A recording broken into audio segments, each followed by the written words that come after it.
deberían de estar leyendo. Sin embargo, ¿verdad? Sean objetivos en su estudio. Este tema es bien bonito y tiene muchas implicaciones clínicas que las van a retomar cuando estén estudiando pediatría.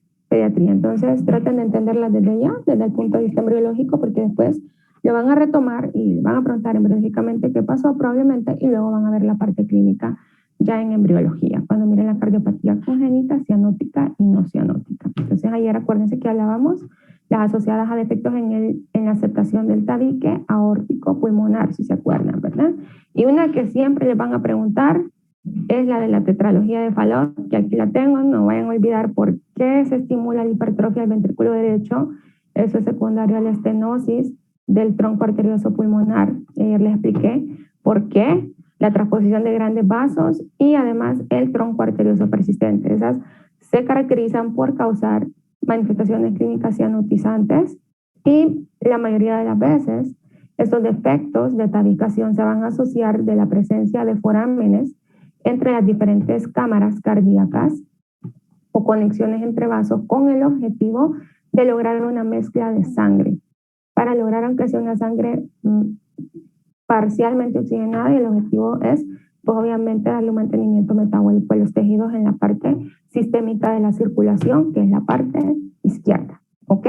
Ya sé que no estoy grabando. Ya voy, Gabriel. Se me olvidó. Pero una intro esto es un repaso. Ok, entonces... Recording in progress. Vamos a comenzar con lo que sigue. Ok, ayer entonces separamos aorta de tronco arterioso pulmonar. Ahora vamos a separar cámaras cardíacas. ¿Cuáles son las cámaras cardíacas? Aurículas y ventrículos. Esto es un proceso, ¿se acuerdan? Que a partir de la cuarta semana nosotros podemos ver ya el primordio cardíaco, las áreas formadoras del corazón. Y entonces la aceptación es algo que una vez que tenemos el tubo ya conformado, acuérdense que comienza como un tubo el corazón, un megavaso, por decirlo así. Esto va a continuar este proceso a lo largo de 4 semanas aproximadamente. Entonces, tiene que comenzar en la cuarta semana y va terminando en la 8ª semana. Entonces, si separamos las aurículas, quiero quitar mi cámara que se ve muy grande acá. Entonces, ¿qué aspectos importantes hay que recordar? Espérenme, sí, aquí está. Aspectos importantes a recordar con las aurículas. Acuérdense en la circulación prenatal que tenemos un foramen oval presente. Ese foramen oval es la respuesta a las altas resistencias de los capilares pulmonares que tiene el feto, que se está desarrollando, y por lo tanto no va a haber una oxigenación de la sangre a nivel pulmonar. Va a ser la placenta la encargada de mandar ya de hecho la sangre oxigenada. Entonces el foramen oval está ahí para hacer esa derivación de sangre que viene bastante oxigenada desde las partes inferiores y desde la placenta, y va a encargarse de pasarlo directamente desde la derecha, por decirlo así, al lado izquierdo del corazón, con el objetivo de llegar a estructuras sumamente importantes, que en este caso esa estructura es el cerebro. Entonces, ese foramen oval es un foramen, es un agujero, un orificio que permite el shunt o derivación o cortocircuito de sangre de derecha a izquierda entre las aurículas. No van a olvidar la dirección de derecha a izquierda. Cuando estén en medicina interna van a hablar de esas derivaciones, derecha-izquierda, izquierda-derecha, y pues normalmente si las presiones permiten que haya derivaciones de derecha a izquierda, usted va a decir, pero yo sé que la sangre viene desoxigenada de derecha, y si pasa a izquierda sin haber oxigenado en pulmón, por ejemplo, clínicamente puede tener un paciente cianótico, ¿verdad? No pasa lo mismo cuando la derivación es de izquierda a derecha. Lo que sí es que se alteran un poco las presiones, pero ya van a tener fisiología para estudiar eso. Entonces, permite esa comunicación el foramen. En la vida fetal, miren, la presión en la aurícula derecha va a ser mayor que en la aurícula izquierda, y de hecho eso permite entonces que esta sangre derive directamente viniendo de vena cava inferior y pasa al lado izquierdo del corazón. Entonces, la sangre llega directamente a esta aurícula derecha desde la placenta, y además, acuérdense, aquí hay mayor resistencia vascular, y esa resistencia lo que dice es que los vasos están más cerrados, hay más fuerza de presión ahí, y no va a permitir que la sangre fluya directamente o con facilidad. Entonces, ese foramen tiene que mantenerse funcional y abierto, pero solamente durante la vida fetal. Ahora, ¿cómo lo vamos a ir cerrando? Porque hay que cerrarlo. Pues se van a formar tabiques y forámenes de forámenes. Y ahorita vamos a ver cómo sucede eso. Van a ver que tenemos un septum primum, un foramen primum, un septum secundum y un foramen secundum también. Por eso son palabras, esto lo saqué de un libro en inglés que yo tengo, pero así se llama. En algunos libros en español igual así lo ponen. Entonces, el septum primum, que es esto que ustedes miran acá, aquí si se fijan tengo una sola cámara cardíaca, todavía tengo el tubo, por decirlo así. Entonces, tengo el septum primum que nace del techo de las cámaras donde se van a formar la futura aurícula derecha e izquierda. Entonces, en el techo de la aurícula primitiva va a crecer hacia una zona, que déjenme ver si tengo una imagen acá, hasta acá, ¿ok? Si se fijan, tengo el tubo cardíaco, todavía ya tiene como un poquito más de forma de corazón en este punto, pero aquí quiero que miren esta relación. Ya voy a volver a la imagen anterior. Entonces, entre aurículas y ventrículos primitivos, va a haber un acúmulo de células de la cresta neural que llegaron a esa zona y forman los cojinetes endocárdicos. Así se le llaman, cojinetes endocárdicos, almohadillas endocárdicos. También lo pueden encontrar en algunos libros así. Entonces, ¿de dónde se originan? Células de la cresta neural. Eso es lo primero que no hay que olvidar. Entonces, si se fijan acá, ¿alguien va a preguntar algo? ¿No?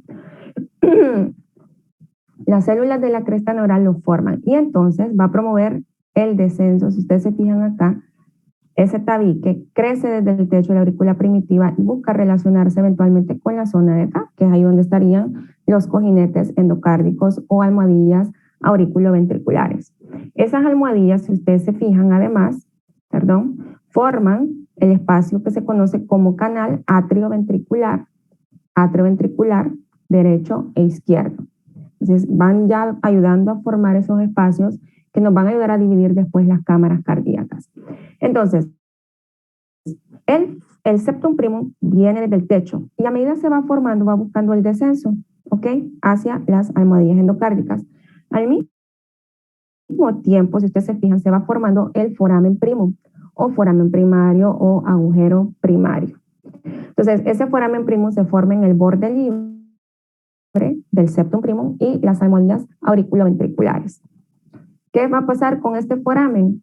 A medida desciende el septum primarium o septum primum, pues se va a terminar cerrando. Que ustedes miran acá, va descendiendo, y finalmente hubo una adherencia ahí, se unieron y pues se pierde el foramen primum. Ahora, ¿se va a formar el foramen secundum? Sí, hay que formarlo y es un espacio, si ustedes se fijan acá, que empiezan a aparecer diferentes espacios entre el foramen primum que yo ya tengo formado.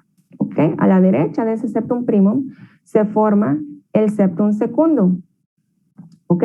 Hago primero mis agujeros aquí en el foramen primum y luego lo tengo ya hecho como foramen secundum. A la derecha entonces de este tabique primario aparece el tabique secundario que también empieza a hacer un descenso. Empieza a hacer un descenso, si ustedes se fijan, buscando también las almohadillas o cojinetes endocárdicos. Pero si ustedes se fijan acá, que esta imagen me gusta más, tengo septum primum descendiendo hacia cojinetes endocárdicos, tengo el foramen primario, ¿no? Que eventualmente se va a cerrar, se empieza a formar el foramen secundum en el septum primum que ya está establecido, y a la derecha de ese septum primum o tabique primario empieza el septum secundum, que empieza a descender, si ustedes se fijan, desciende, pero no termina de unirse a la almohadilla endocárdica, que es lo que estamos viendo acá. Entonces, este espacio libre que queda aquí, miren, entre el septum secundum, el foramen secundum, dentro del septum primum, me va a formar el foramen oval. El foramen oval, en la vida prenatal, uno se lo imagina como un agujero, ¿cierto? Y así se los he estado mostrando. Pero si ustedes se fijan acá en las capas que se forman, es como un traslape. Y sabiendo que las presiones en la aurícula derecha son mayores que en la izquierda, la presión aquí permite que el traslape, si estuviese, a ver, así, como que se abra, como que se abra. Y permite el paso entonces o la derivación de sangre de derecha a izquierda. ¿Entendieron eso? Eso es lo primero que me interesa que lo hayan entendido. ¿Vamos bien? Solo pónganme una mano si quieren, no tienen que hablar ni nada. ¿Vamos bien? Sí, doctora. ¿Sí? Ok. ¿Qué más tengo acá? Bueno, lo tenemos formado, ¿ok? Inmediatamente al nacer, ¿qué va a pasar? Inmediatamente después de nacer, el foramen oval tiene que cerrarse y va a tener un cierre funcional. ¿Cómo se logra cerrar? Bueno, lo primero es que van a cambiar las presiones. Van a cambiar las presiones, va a disminuir la presión en la aurícula derecha, porque, si se acuerdan, ayer dijimos que la circulación que viene de la placenta al nacer se va a cerrar y va a formar ciertos ligamentos, ¿cierto? Entonces, al cerrar nosotros la relación de la circulación cardíaca, por así decirlo, lo que llega al corazón con respecto a la placenta, las presiones se modifican, porque en el caso del feto es la placenta la que está ayudando a que el bombeo tenga esa presión que hace que en la aurícula derecha tengamos una presión mayor. Entonces, al cortar ese lazo, pues obviamente eso va a hacer que las presiones en la aurícula derecha disminuyan porque se cierra la circulación placentaria. Y además, va a aumentar la presión en la aurícula izquierda debido al aumento del retorno venoso pulmonar. ¿Por qué sucede eso? Vamos a irnos para atrás. Esto ya son un poquito de cosas como de fisio, pero vamos a ver. Entonces, les dije de entrada que aquí primero las presiones eran muy grandes que no permitían que la sangre derivara en prenatal. Pero eso cambia al nacer y por lo tanto, el retorno, aquí es el retorno ya de regreso a esa aurícula izquierda, hace que las presiones en ella, porque aquí ya los capilares permiten el paso de sangre, hace entonces que aquí en la aurícula izquierda aumente la presión. Y esos son cambios de presiones que se dan inmediatamente después de nacer. Y serían las dos situaciones que llevan a que comience inmediato después de nacer el cierre funcional del foramen oval, que ustedes ya vieron, no es necesariamente algo así como esto, sino que más bien es un foramen que está entre el traslape, vamos a ver, así, entre el traslape de esos dos componentes que forman el septum primum con el septum secundum. Evidentemente, se va a terminar de unir el septum secundum con los cojinetes endocárdicos, ¿ok? Necesitamos que se fusionen anatómicamente y que eso quede cerrado, que no haya una comunicación entre aurícula derecha y aurícula izquierda. Entonces, es así como queda. Ok, continúo. ¿Pueden haber defectos? Claro, en todo. Okay. Sí pueden haber defectos. Puede haber un foramen oval patente, puede estar patente por una fusión incompleta del septum primum y el septum secundum, que no terminen de fusionarse, eventualmente con respecto a los cojinetes endocárdicos o entre ellos mismos. 25% de las personas lo podrían tener. Eso, desde que yo lo reviso en las últimas ediciones, generalmente no tiene importancia clínica por el hecho de las presiones, ¿ok? Porque como ya dijimos que la presión es mayor aquí, la sangre que esté en este lado es oxigenada, depende de qué tan grande sea el foramen, además de eso, y entonces no tiende a tener una significancia clínica que sea evidente. De hecho, a veces son hallazgos que incidentales y el paciente nunca tuvo ningún tipo de manifestación. Defecto del foramen secundum. ¿Qué pasa con el foramen secundum? Bueno, ya saben ustedes que se forma al lado derecho. Entonces, ¿qué sucede con ese defecto? Es una reabsorción excesiva, ya sea del septum primum, septum secundum o de ambos. O sea, hay una reabsorción, o sea, que se destruye, por decirlo así, y eso da como resultado una condición en la que hay una apertura entre las aurículas derecha o izquierda. ¿Ok? No es lo mismo que un foramen oval patente, por decirlo así, porque yo ya les dije que el foramen oval es un pliegue que está así. No es que esté un agujero. Ahora, si hay una reabsorción de esos tejidos, ya sea del septum primum, del septum secundum o los dos, pues ahí sí vamos a tener un agujero y es lo que ustedes miran acá. Estamos, ahí sí vamos a tener un agujero y eso da como resultado una apertura que comunica ambas aurículas. Miren, si el defecto es pequeño, puede ser tolerado puede ser tolerado por mucho tiempo y clínicamente es significativo. Ahora, por las presiones que ya les expliqué, el shunt que va a producir es un shunt de izquierda a derecha y por lo tanto es no cianótico. Ahora, en este caso, al ser un foramen, sí podría cambiarnos las presiones. Y eso sí se podría manifestar clínicamente en el paciente también. Ya van a tener tiempo en fisiología de entender eso de las presiones. Y pues aquí ven los defectos, ¿no? Esto significa atrial septal defect, o sea, primario y secundario. Este es como el clínicamente más significativo de los dos. ¿Cómo formamos el septum atrioventricular? Ya dividí desde arriba las aurículas, ahora quiero dividir entre aurícula y ventrículo. Y después voy a dividir los ventrículos. Entonces, el septum atrioventricular, si ustedes se fijan, aquí todavía tengo el tubo, tengo los famosos cojinetes endocárdicos que ya sabemos que son células de la cresta neural que llegaron. Entonces, a eso se le llama también almohadillas auriculoventriculares, cojinetes endocárdicos. Y si ustedes se fijan, cuando recién se está formando el tubo, van a tener un plegamiento, porque en el tubo cardíaco van a tener una disposición ventral y una disposición dorsal.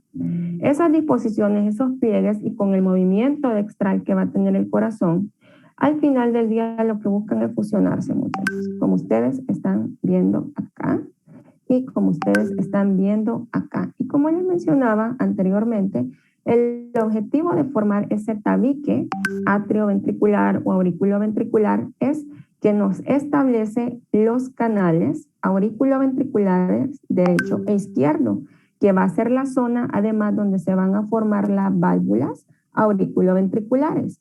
¿Cómo se llama la derecha? Válvula tricúspide. Tiene 3 cúspides. Y luego la izquierda se llama válvula bicúspide o también válvula mitral. Entonces, ese es el origen y no lo olviden. A este cojinete, a ese septum auriculoventricular, eventualmente van a descender los septum, los tabiques de la aurícula. ¿Ok? Espero que vaya claro, conciso, entendible hasta acá. ¿Cómo formamos el tabique interventricular? Me pueden preguntar, acuérdense, de que ando perdido. Entonces, una cosa importante que hay que saber del tabique interventricular es que tiene un componente membranoso y un componente muscular. Acuérdense que tienen un origen diferente tanto los componentes lisos como los componentes trabeculares de aurículas y ventrículos. En el caso del tabique, vamos a hacer una separación un tanto parecida. Entonces, ¿qué va a pasar? Si ustedes se fijan acá, el tabique, 2 componentes, muscular y membranoso. Entonces, el muscular, que es esta parte de aquí, miren, nace del piso, va a nacer del piso del ventrículo primitivo. Empieza a subir, a subir, a subir. Y ya sabemos que esa zona del ventrículo, para que no se les olvide, es la zona trabeculada. Ayer se lo expliqué, ¿cierto? Y viene originariamente del ventrículo primitivo. Así se le llama su origen embriónico. Entonces, empieza a ascender y crece hacia los cojinetes endocárdicos, que son estos fusionados. ¿Estamos? Va a haber la presencia de un foramen interventricular. Aquí lo podemos ver. Aquí empieza a crecer el septum muscular. Aquí hay un foramen. Y si se fijan, ese foramen está entre el borde libre del tabique interventricular muscular y los cojinetes auriculoventriculares fusionados. Ahí va a haber un foramen que eventualmente se va a cerrar. ¿Cómo se va a cerrar? Porque se va a formar la parte membranosa del tabique interventricular. Entonces, si se fijan acá, esta parte amarillita nace de la fusión de diferentes componentes. ¿Cuáles son? ¿Cuáles son en ese punto? Uno va a ser, si ustedes se fijan, las crestas vulvares derecha e izquierda. ¿Se acuerdan que ayer cuando hablaba de la aceptación aórtico-pulmonar decía que habían crestas vulvares y troncales asociadas a tronco arterioso y bulbus cordis? Probablemente ya no se acuerdan porque no he leído muchos, pero estas son las mismas, ¿ok? Entonces, esas crestas vulvares, derecha e izquierda, van a fusionarse y además, aquí las estamos viendo, derecha e izquierda, se fusionan, miren, con los cojinetes endocárdicos. Aquí está la posición de los canales auriculoventriculares y entonces finalmente se fusionan y van a ayudar a formar la parte membranosa del tabique interventricular. viendo eso, ya ustedes pueden fijarse que en esta cámara, que antes era un tubo, ya tengo yo aurícula derecha, ventrículo derecho, ventrículo izquierdo, aurícula izquierda, separadas por tabiques, manteniendo conexión AB, o sea, aurícula ventricular, con estas estructuras que están aquí, canales AB, que eventualmente van a tener válvulas y las van a ver en macro, cómo son, y van a ver luego cómo funcionan en fisio. Consideraciones clínicas, ¿pueden haber defectos? Sí, como siempre sí hay. Entonces, a eso se le conoce como comunicación interventricular, CIV, defectos de tabique interventricular, como lo quieran aprender. Y puede ser que hayan perforaciones únicas o múltiples en el tabique que se está formando en su parte muscular, o además, cuando no se forma tanto la parte membranosa como la muscular del tabique, se forma un ventrículo común y es un problema importante. ¿Ok? Aquí vemos el defecto. Miren, defecto septal ventricular de tipo membranoso. Esto lo puse por sus siglas en inglés, lo dejé así. No lo modifiqué. Entonces, ¿qué sucede cuando hay un defecto del membranoso? Pues ya dijimos qué estructuras nos lo van a formar, ¿verdad? Entonces, ¿qué pasa aquí? Fusión defectuosa de cresta vulvar derecha, izquierda y cojinetes endocárdicos o auriculoventriculares. Ya dijimos que esa parte del tabique la forman esas tres estructuras. Si no se fusionan adecuadamente, no se va a formar bien esa parte del tabique interventricular.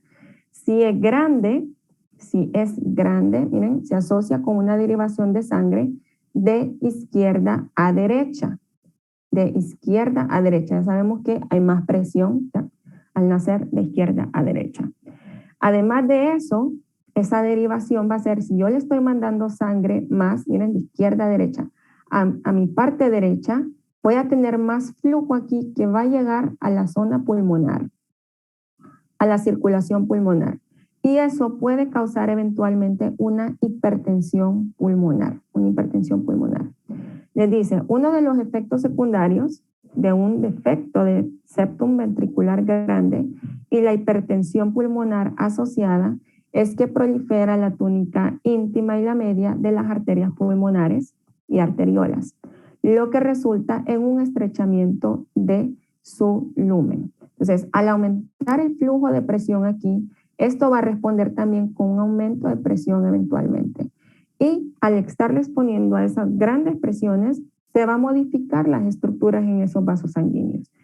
Y entonces las resistencias pulmonares aumentan. Así como cuando estábamos antes de nacer, las resistencias en esos capilares, en esas arteriolas, pueden aumentar y eso entonces modifica la derivación. La modifica de derecha a izquierda.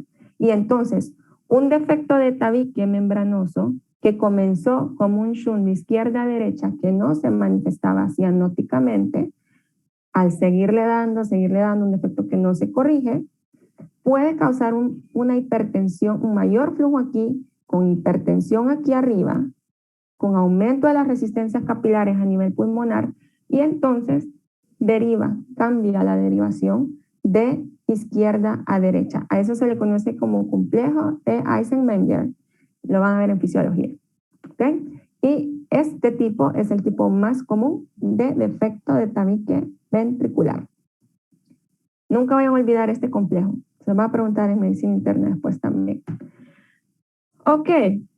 ¿De dónde sale el sistema de conducción cardíaco? Yo no sé si tuvieron una intro en macro de todos los sistemas. No sé si por el tiempo está dando para hacer todo eso que hacíamos antes.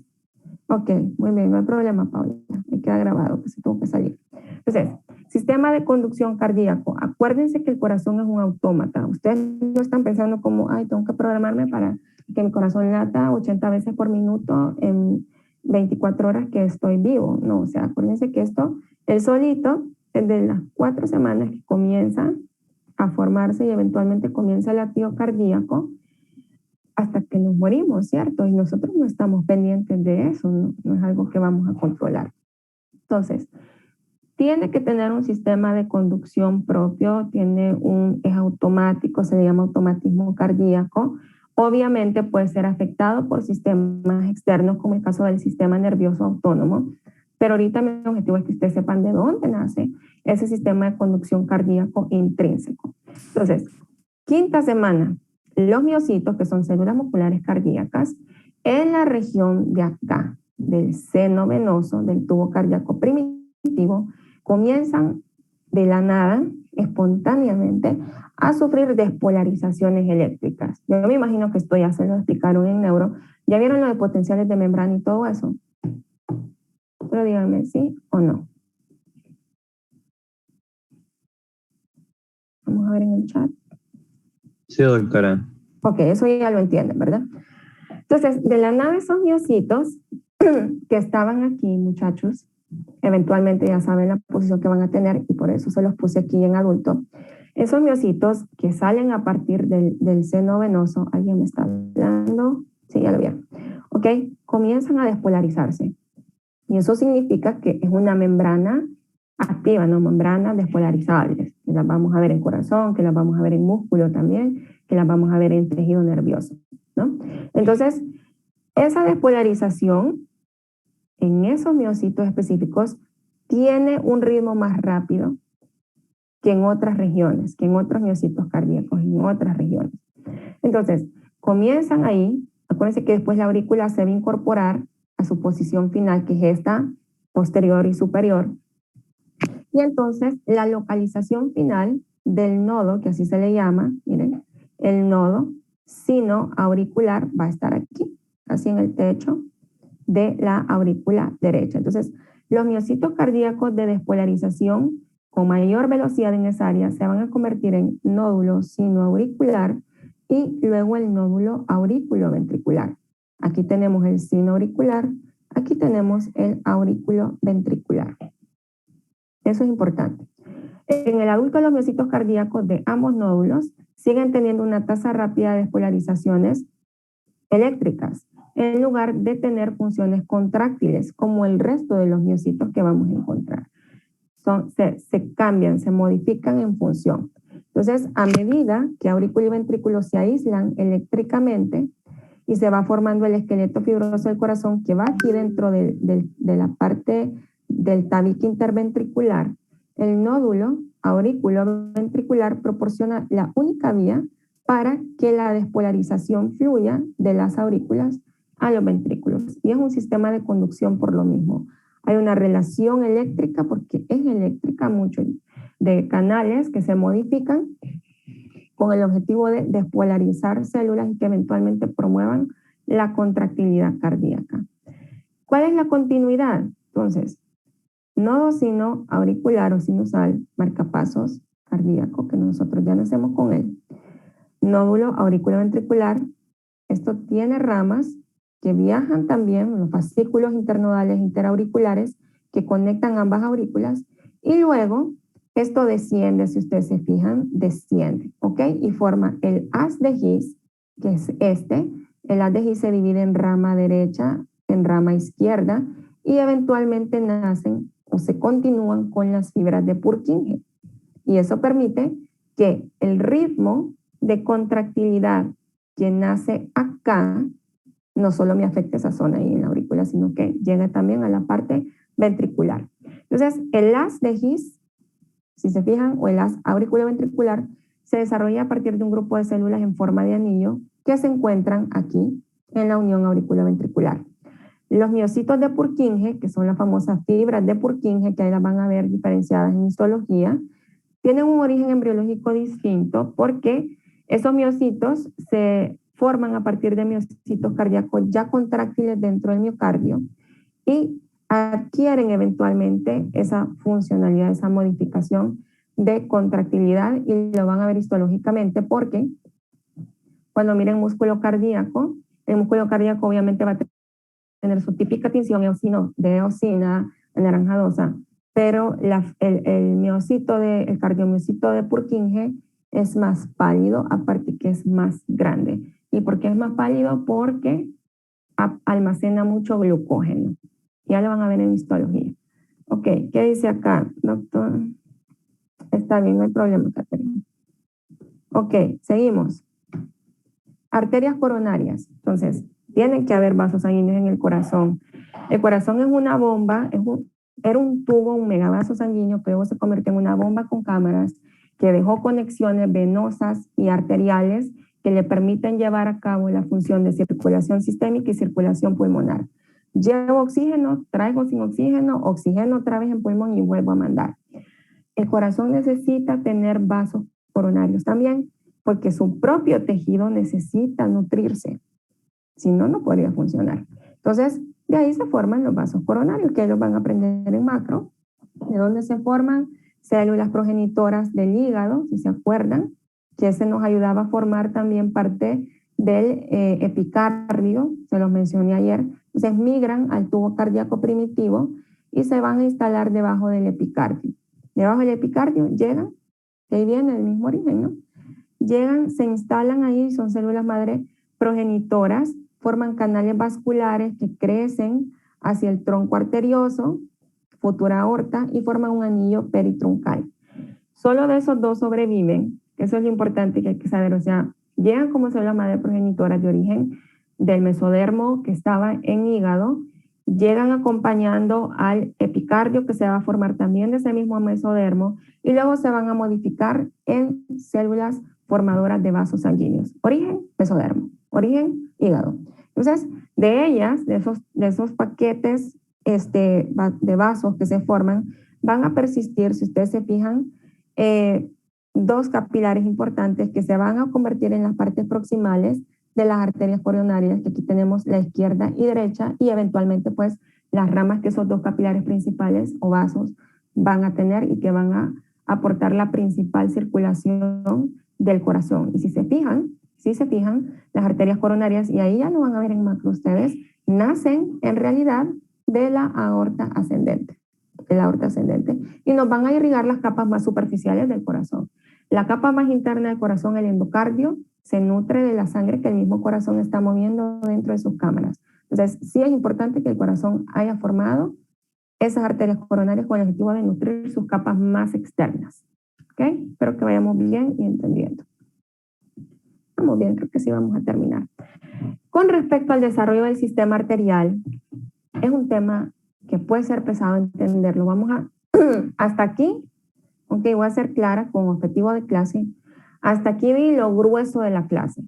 Entiendan cómo se hacen los tabiques, entiendan cómo funcionan las cámaras, entiendan el origen, que algunas células vienen de la cresta neural, que otras se formaron de las áreas formadoras cardíacas del mesodermo. Ahorita estoy dando como un repasito rápido. Me interesa que entiendan cómo funciona el corazón, me interesa que entiendan si algo mal pasó en la tabicación, cómo se puede manifestar. Me interesa que sepan los vasos, me interesa que sepan la circulación prenatal, cómo era y en qué se diferencia de la del adulto, cómo se van a cerrar los diferentes vasos y qué ligamentos van a formar a partir de eso. Eso va a ser el grueso de su estudio de este tema. Ahora hablemos de un extra, que también es importante, y lo voy a preguntar algunas cosas, pero si lo comparan en contenido, está como bien resumido, ¿ok? Entonces, formemos el sistema arterial, ¿ok? Entonces, vamos a hablar primero de la región de cabeza y cuello. Y aquí el patrón arterial, ¿se acuerdan cuando vimos arcofaringios? Van a ver que, eso lo vimos la semana pasada, teníamos las famosas arterias del arco, ¿cierto? Que eran de los componentes, que hay un componente cartilaginoso, un componente de la arteria del arco, un componente nervioso, más todo el tejido mesodérmico o células de la cresta neural que podían llegar al arco faríngeo. Entonces, el patrón arterial se va a desarrollar principalmente a partir de 6 arterias, que son los llamados arcos aórticos, arterias del arco, que van a atravesar esos arcos faríneos. Ya lo habíamos visto, las arterias del arco van a remodelarse a lo largo de su crecimiento y eventualmente pues van a tener las características de una arteria adulta. El resto del cuerpo, los patrones arteriales, se van a desarrollar a partir de esta zona de aquí, que es la aorta dorsal derecha e izquierda, que eventualmente se van a fusionar para formar una sola aorta dorsal, de la cual, si se fijan acá, luego van a brotar arterias posterolaterales, laterales y ventrales, que se conocen como arterias vitelinas, y umbilicales. ¿Okay? Ya saben ustedes qué hacen las arterias umbilicales. ¿Qué hacen las arterias umbilicales?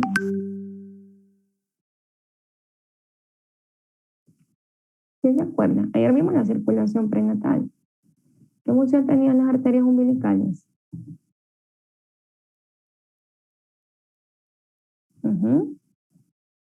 Gabriel. Valerie. ¿Eso les olvidó?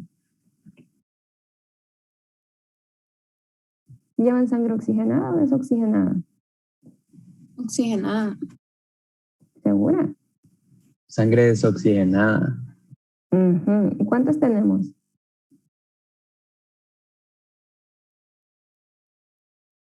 ¿Cuántas arterias umbilicales tenemos? ¿Seguro? Son dos, me parece. Son dos, muchachos. Vamos a darle retroceso.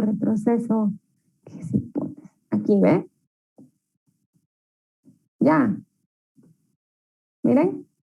Arterias umbilicales derecha e izquierda, sangre desoxigenada de regreso a la placenta. ¿Cuántas venas umbilicales tenemos? Una. Y aquí sale y lleva sangre oxigenada. ¿Dónde clínicamente puedo darme cuenta de eso? Esa composición de una vena y dos arterias.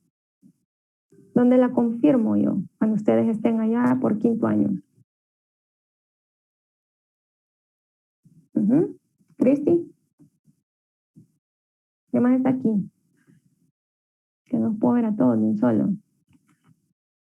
Ajá. Ya se les olvidó a ustedes. Ana, Roberto, Eduardo hoy. No, Daniel. Sí, aquí está Eduardo también. Kevin. Ajá. Cuando reviso, ¿qué estructura cuando nace el bebé? El cordón umbilical. Excelente, muy bien, muy bien. Ahí. Entonces ahí lo confirmo, ¿no? Y hay que ver que tenga dos arterias, una vena. Y la gelatina de Wharton que está ahí. Entonces si avanzo, vamos a ver, ¿por dónde voy? Acá. Entonces, les dejo este cuadro. Déjenme quitar esto de aquí. Les dejo este cuadro donde ustedes van a ver entonces qué estructuras adultas nacen a partir de los arcos aórticos, de esas arterias del arco aórtico que ustedes miran acá. No les sorprenda entonces que la quinta, al igual que el quinto arco, degenera en humanos. Entonces tenemos 1, 2, 3, 4, 6. Y las estructuras en el adulto que se originan a partir de esas arterias del arco, se los voy a dejar para lectura propia cuando vayan a repasar. De la aorta dorsal, que inicialmente tiene un componente derecho-izquierdo y que luego se fusiona, como están viendo ustedes aquí. Y se fijan acá cómo se remodelan las arterias del arco y ya dejan una estructura circulatoria que les debería recordar a lo que han estado viendo en macro cuando estudiaron la irrigación del miembro superior. Me imagino que vieron callado aórtico, toda la parte del tronco brachiocefálico, subclavia derecha-izquierda, ¿ok? Aquí ya se los debería de empezar a recordar. Y si leen aquí, más con tiempo adelante, van a ver que muchas de esas estructuras que van a irrigar cabeza, parte del cuello y que van a dar parte para miembro superior se originan de arterias del arco. De la aorta dorsal, si se fijan, nacen estas ramas posterolaterales que van para extremidad superior e inferior, zonas intercostales, lumbares y las arterias sacras laterales. De las arterias laterales salen renal, suprarrenal, gonadal. Cuando estén viendo ustedes aorta abdominal, va a tener más sentido este cuadro. Ahorita está bien difícil que tengan imaginación de todo eso que van a ver en macro más adelante. Y de la parte ventral de la aorta dorsal, pues nace la arteria vitelina. Este es muy importante. Cuando miremos sistema digestivo, la arteria vitelina nos va a dar esos vasos tan importantes que van a irrigar los diferentes componentes del intestino, ¿no? Que son el tronco celíaco, mesentérica superior, mesentérica inferior. Todo va a tener sentido más adelante cuando vayamos viendo esos sistemas. Y pues la umbilical, las dos umbilicales, que acuérdense que una vez que se quita la placenta, van a sufrir regresión y se convierten en los ligamentos umbilicales mediales. ¿Estamos? Entonces, ahí para que lo lean con tiempo, consideraciones clínicas con respecto a vasos. Ayer les decía yo que el conducto arterioso o ducto arterioso se le llama ducto o conducto, pero es un vaso sanguíneo, ¿ok? Puede persistir. Creo que ayer lo hablé un poquito, pero puede persistir, al igual que puede mantenerse patente un foramen oval, un conducto arterioso puede mantenerse también persistente, puede mantenerse abierto, por decirlo así. se produce cuando el conducto arterioso, que es una conexión entre arteria pulmonar izquierda y aorta, pues no se cierra. Ya dijimos que era importante que el cierre se diera asociado a ciertos cambios. Y aquí les puse, ¿verdad? Normalmente sufre cierre funcional pocas horas después del nacimiento, porque la capa de músculo liso que tiene en su túnica media se va a contraer, contraer, y finalmente se modifica lo que era como vaso sanguíneo y se termina siendo un ligamento, que es el ligamento arterioso, que es el que ven aquí. ¿Qué necesito para que eso pase? Nacer de entrada, nacer, y con eso pues se cambian las presiones, la cantidad de oxígeno que tiene la sangre, y al aumentar el oxígeno en la sangre, ese oxígeno estimula ese músculo liso para que se contraiga, y además les mencionaba que la disminución de prostaglandinas al nacer también ayuda a que se cierre el conducto o ducto arterioso. Un conducto persistente, ¿qué va a hacer? Provoca una derivación de izquierda a derecha. Si persistiese, y como ya sabemos que las presiones al nacer ya van a ser mayores en izquierda, va a producir una derivación de izquierda a derecha. Y aquí le puse sangre rica en oxígeno de la aorta de regreso a la circulación pulmonar, porque se mantendría la conexión tal cual en la vida prenatal. ¿Cómo lo podemos tratar si queda persistente? Con inhibidores de la síntesis de prostaglandinas, ¿ok? Las disminuimos aún más y eso promueve el cierre del ducto. Tener un ducto arterioso persistente es bien frecuente en los bebés prematuros. Es bien frecuente, ¿por qué? Por fisiología es frecuente, porque un bebé prematuro va a tener menor nivel de oxígeno en su sangre, y ya vimos que tener oxígeno en cantidades abundantes es importante para que se cierre, y además porque el bebé prematuro tiene altos niveles de prostaglandina y necesitamos más bien que disminuyan para que se cierre. Entonces, es bien frecuente que los bebés prematuros tengan un ducto arterioso persistente, pues obviamente que después se puede manejar, ¿no? Con inhibidores de prostaglandinas como la indometacina y también con altos niveles de oxígeno. Otra condición que puede producir un ducto arterioso persistente es que la mamá haya sufrido de rubiola materna. Y eventualmente pues vamos a hablar, espero que nos dé el tiempo para hablar de las infecciones al final del semestre. Signos clínicos es un soplo que se forma aquí porque hay una presión, una estructura como bien cerrada, entonces va a causar auditivamente un soplo que se parece a una máquina, soplo como en maquinaria continuo, donde en el área paraesternal superior izquierda. Eso lo van a después ver en macro. Entonces aquí lo vemos, lo normal es que se convierta en ligamento, pero si persiste, deja conexión entre la aorta y la arteria pulmonar izquierda y un shunt de izquierda a derecha. Estamos. La aorta también puede sufrir un defecto que se conoce como coartación de la aorta. ¿Qué es una coartación? Cuando hablamos de vasos sanguíneos, es un estrechamiento, es como una estenosis. No está totalmente cerrada, pero sí está bien disminuido el lumen de este vaso, y en este caso es la aorta. Entonces, cuando hablamos de coartación de la aorta, miren, es un estrechamiento de la aorta distal al origen de la arteria subclavia izquierda. Aquí está la subclavia, aquí está la aorta y está estrechándose en este punto. ¿Ok? Aquí vemos el ligamento arterioso ya formado o ducto arterioso. Entonces, se pueden formar dos tipos de coartación de la aorta, y eso lo tomamos en cuenta con respecto a su posición con el ducto arterioso. ¿Estamos? Puede ser preductal, vamos a ver, ¿dónde la tengo aquí? Dígame, aquí, preductal. Si ustedes se fijan, aquí tenemos un ducto arterioso persistente, y aquí preductal está la coartación de la aorta, ¿ok? Preductal. Aquí se ve lo mismo también. Coartación de la aorta, preductal. El ducto arterioso permanece patente. En este caso es necesario que permanezca así. ¿Por qué? Porque permite que haya flujo de sangre a la aorta descendente, a la continuidad de la irrigación y hacia las extremidades inferiores. Ese es el tipo menos común. Entonces, si yo tengo una coartación de la aorta antes de la zona donde estaba el ducto arterioso, lo más probable es que ese ducto arterioso quede patente. Con el objetivo, porque si cierro aquí y aquí cierro también, miren, cierro aquí y cierro aquí, solo voy a estar irrigando bien las estructuras de arriba, cabeza y miembro superior, porque ahí están las subclavias, ¿no? ¿Qué pasaría con las partes torácicas, abdominales inferiores? Pésima irrigación. Entonces, fisiológicamente el cuerpo como que dice, no, pues hay que dejar abierto esto para que se mantenga la irrigación de miembros inferiores. El postductal, que es este que ustedes están viendo aquí, aquí está el ducto, ya hecho ligamento, aparece después. Y lo mismo vemos acá, ligamento arterioso, postductal, está coartada ahí la aorta, es el más frecuente. En este caso no hay necesidad que mantenga abierto el conducto arterioso, entonces se va a obliterar, se va a cerrar. ¿Y qué va a pasar acá cuando eso sucede?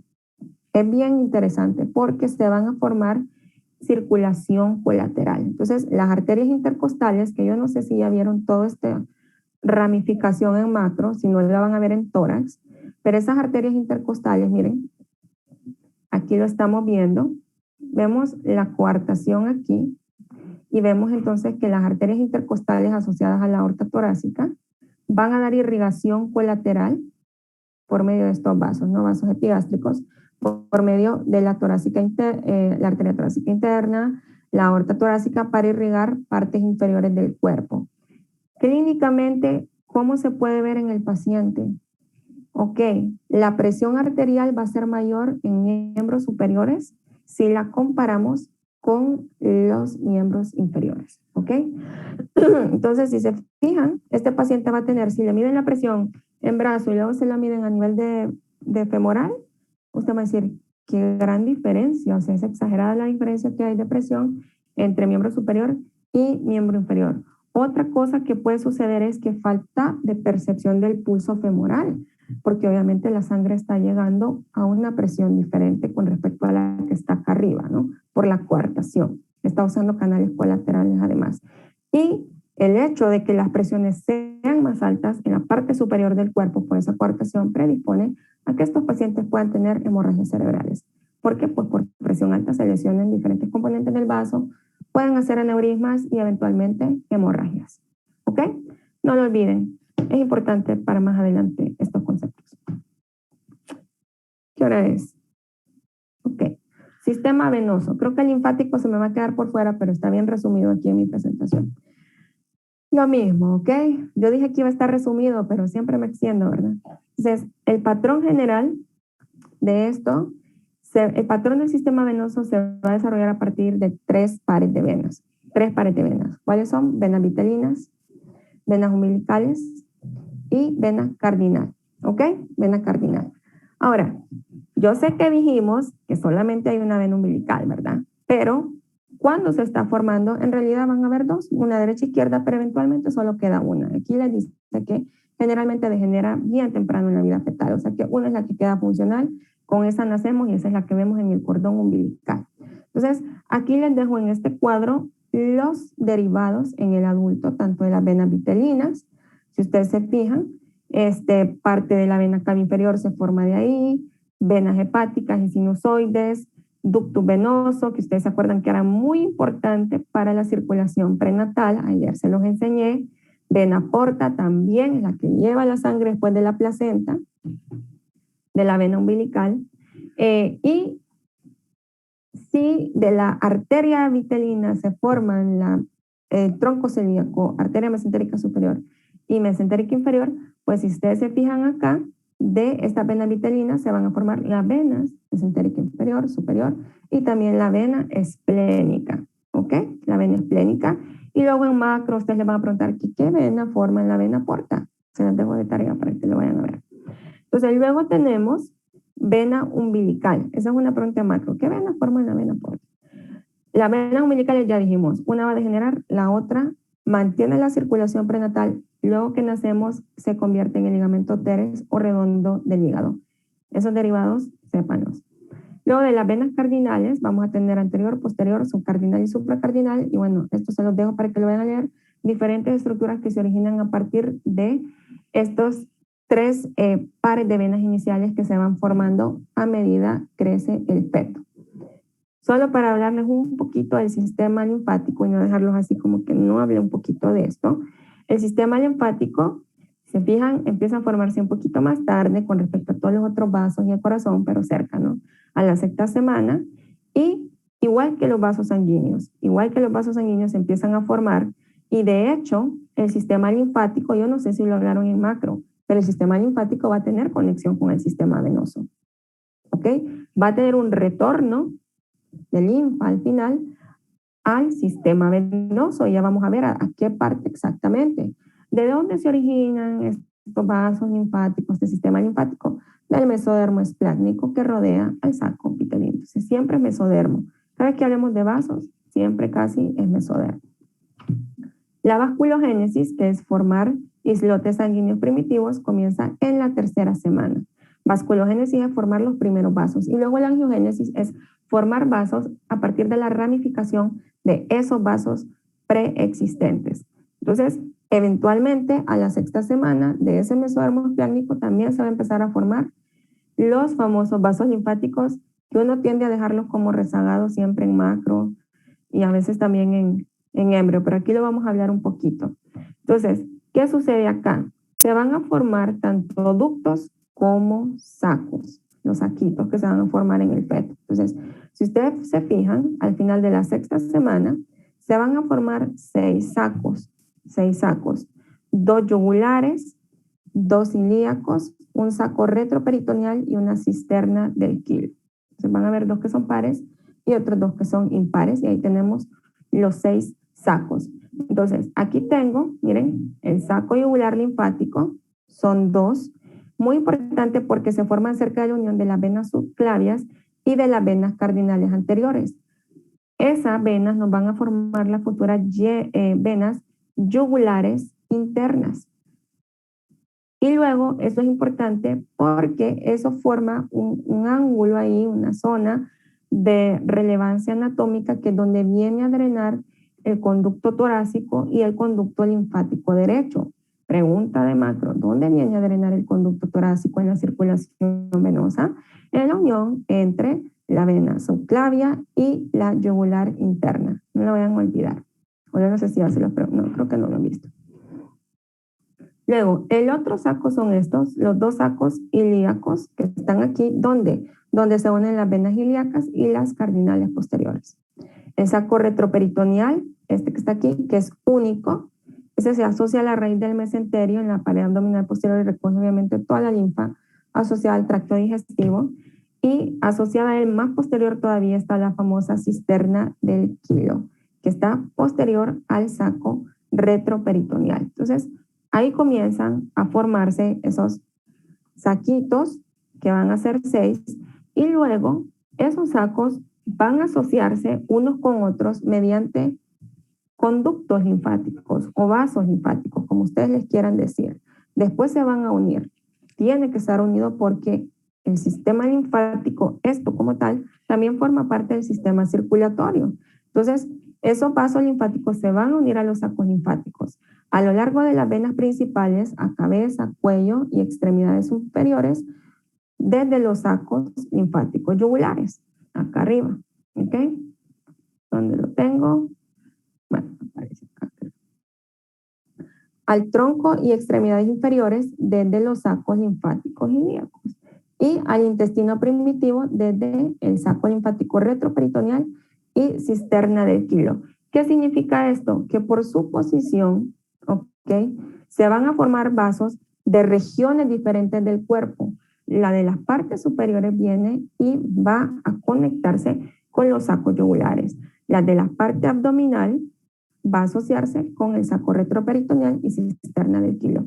Y lo que recoge la linfa, ustedes van a ver en histología, y si no le entienden esto, ya van a ver que la linfa se forma a partir del líquido intersticial y en el sistema digestivo.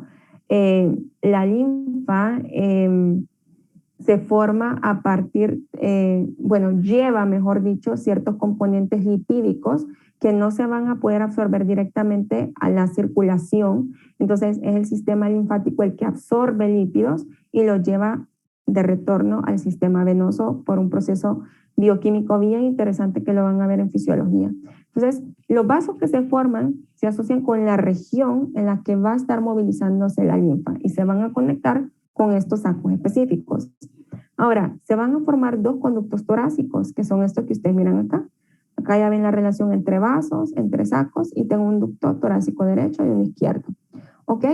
Y lo que van a hacer esos ductos torácicos es que conectan sacos yugulares con la cisterna del quilo, que es esta que ven aquí. Aquí está el saco retroperitoneal y los ductos torácicos. Entonces me conectan como que la parte de en medio del cuerpo con la parte superior. Y entonces se empiezan a formar unas anastomosis.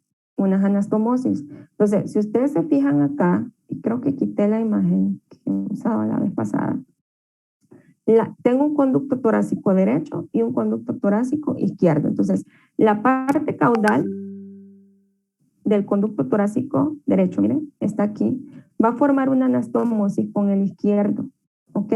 Y ayuda a formar el conducto torácico izquierdo.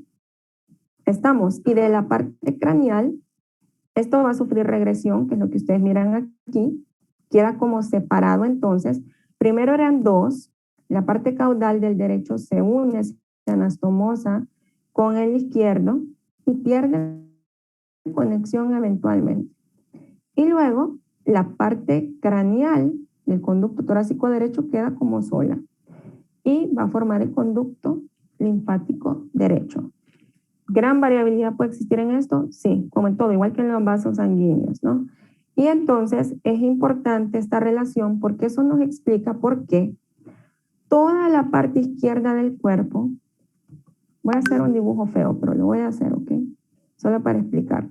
Yo sé que ya tengo que terminar la clase, pero voy a hacer un hombre mal hecho aquí. Vamos a ver. Necesito empezar a dar la clase con el iPad para poder usar mejor el lápiz. Me queda un poco asimétrico el paciente. Entonces, esto explica, miren muchachos, por qué cuando vemos el drenaje linfático, en muchos libros, yo no sé si ya lo vieron en macro, les aparece así. Si aquí está el ombligo del paciente, en parte les aparece como así. Ay, no, es en medio. Digamos que esta es la línea media. Así. Entonces, esta porción de acá me la va a drenar el conducto linfático derecho.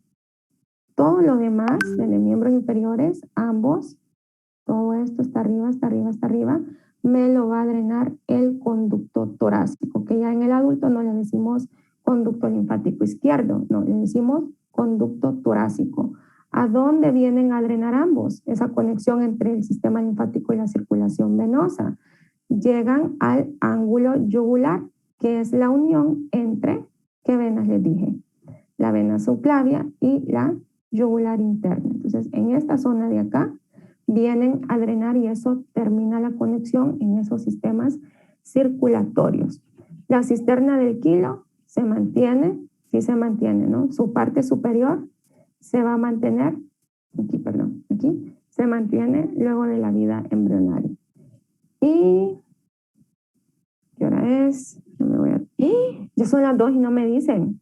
Esto lo leen, muchas cosas las vimos cuando vimos arcofaringios, ¿ok? Lo de las amígdalas, lo del timo, entonces es como un repaso. Es como un repaso y vaso probablemente lo repase cuando miremos digestivo otra vez, porque está ahí en cavidad y me gusta repasarlo de nuevo cuando vemos cavidad abdominal. Así que esto se lo leen, muchas cosas que están aquí en estas últimas diapositivas ya las expliqué con arcos faringios.